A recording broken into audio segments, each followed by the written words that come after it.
Welcome back to Inside Politics. Our guest today is Lieutenant Governor Randy McNally. Governor McNally, what do you see as the greatest achievement from this first session, and what was your biggest disappointment? The greatest achievement, I think we were able to reduce some taxes, probably about $45 million in tax reductions.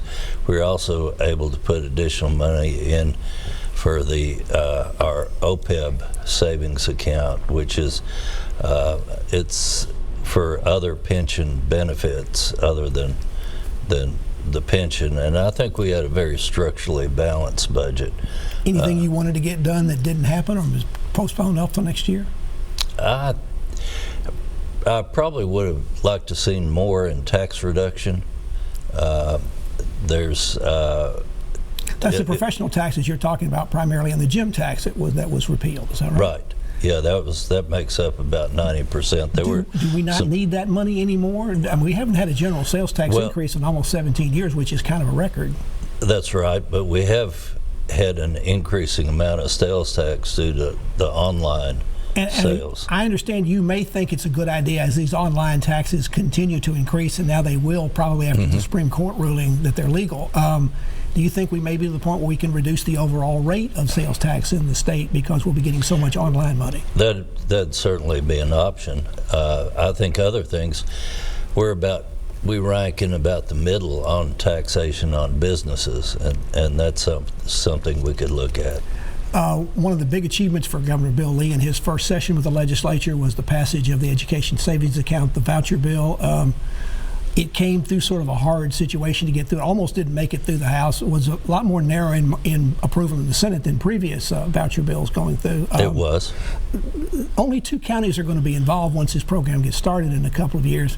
And I don't know any elected officials in those counties that are for vouchers in their county. It seems like everybody who voted for it doesn't want a voucher program in their system, in their county. That's an odd situation, is it not? Well, in Shelby County, I know Senator Kelsey was for it, and we had a new senator elected in Mark Norris's place, Senator Rose, and I believe he voted for it. I'd have to go back and check. But so many members of the legislature did not object to their counties not being in the pilot program. That's kind of odd. It did seem to indicate the Republicans were rather split about this, and does that portend a problem going forward with getting this program to ever expand?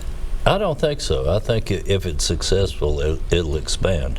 What about the cost of it? The costs continued to go up as the fiscal notes were given throughout this. If those numbers prove to be true or prove to be higher, isn't that going to make local rural school boards in particular and legislators a little more reluctant to do that because they're going to be afraid that money is going to come out of their hides, come out of their school budgets? It won't come out of the school budget directly, and Tennessee's been committed to funding the BEP, the program that we use to fund schools. Even during the downturn in the economy in 07, 08, 09, even through 10, we continued to fund it. And a lot of states... Even when those students go to private schools in the future? And, well, a lot of states during that period cut back. Now, I didn't get the question about Well, I mean, if these students in other counties, if it expands, they start going to private schools, their money goes with them. Right. But the state's not going to always hold the counties harmless, right? But they won't need the systems won't need as many teachers as they've had and supervisors as they've had. Also, it'll create competition, so I think you'll see the schools in Shelby County and also in Davidson County that are probably, there's a number of them that rank at the very bottom. I think you'll see some improvement in those schools. There could be some lawsuits about the residency requirements for this. Do you think what's in the law is sufficient? Are you concerned you're going to get caught between those who don't want this to be given out to illegals and some previous court rulings that if you're a child, you get all the benefits regardless of your citizenship if you're in the public schools or you're in the public school system? I think the conference committee report, and that was one of the issues that came up, I think it addressed it fairly well, where it didn't put in a prohibition against illegal alien Homeschool children. Students are not going to be allowed into this. Homeschool parents tend to be those that are conservative and vote Republican. Was it a good idea politically to leave them out of this program? Well, I think the governor and his people got the program in. It wasn't as large as they wanted, but they certainly got it in, and changes can be made in future years depending on funding. State this year passed a bill, again based on a Supreme Court ruling, that will allow sports gambling to go forward. It had been thought the governor might veto it on religious reasons, but he's allowing it to go into law without his signature.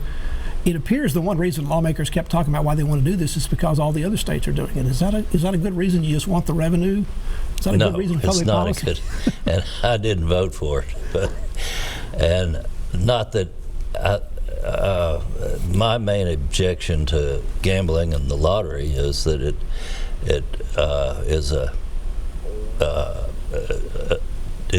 taxes disproportionately, even though it's voluntary tax, the poor individuals in the community.